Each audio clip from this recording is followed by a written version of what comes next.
Alright guys, I have a Tippman prolight. By all rights and means would be considered vintage. They haven't made parts for it for a very long time.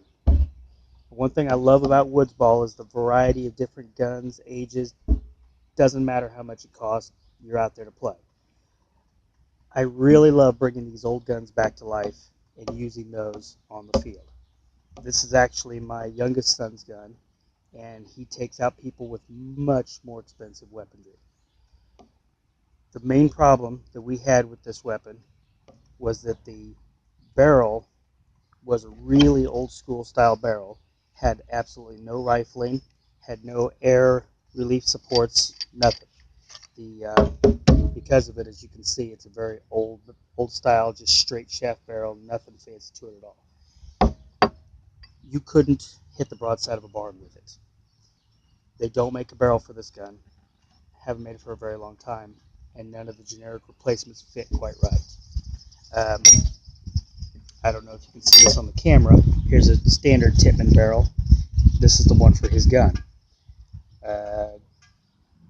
I guess the A6s, the newer Tippmans, are starting to go to that finer grain, but they still won't fit this gun because you have this large housing that the barrel has to fit through. So the barrel has to be very thin-walled.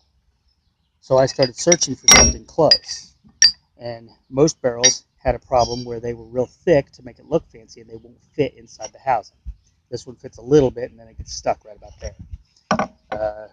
I found another one that would fit all the way, but the threads were completely wrong because it was for a spider or something like that, and it was using metric threads, and this thing still uses standard threads. What I finally did is I went back to Tippman's, started looking, found out the Tippman carbine uses the old style threads on it. And so I ordered a barrel for a carbine. That was this one. It is a rifled barrel. It's not a real fancy one. It's just a true light, very light, real ceramic coated barrel. The problem that I ran into is you install the barrel, works perfect, except that when you go to actually caulk it, the hammer that slides inside the barrel gets stuck, and you can't pull it out because this was the wrong size. The rest of the barrel is correct, but I went back and started measuring the factory barrel, and there is a taper in here that makes this barrel housing right in this area really thin inside, and then it bulges out to the .68 that the standard paintballs use. So I had to come up with a way to make this one match that one so that we could have a really nice barrel for this paintball gun and use it in service again. So what I did is I took a standard drill, and I got me a dowel rod. It's just your basic run-of-the-mill dowel rod. Took a small saw, and I don't know if you can see it, but I cut a groove right down the middle of this dowel rod. This was the largest dowel rod that would fit in my drill. I think it was 3/8 or something like that. Just took standard run-of-the-mill sandpaper, just sheets of sandpaper. I started with a heavy grit, 60 grit, and I started running just regular sandpaper, fold it over, stick it right in that slit there, and then when you roll this around, this way, it makes a sanding wheel that keeps a constant pressure on the outside to hone them out. This is the same technique I use to actually hone the guns when I'm polishing the inside so that everything moves well. If you look on the internet, you'll find tons of people who tell you to polish the inside of your gun. Well, this is one of the techniques I use to do that because it is more efficient than taking the thing apart and sitting there sanding end to end. So when you install this in there, just like that, it went right into the end of the barrel.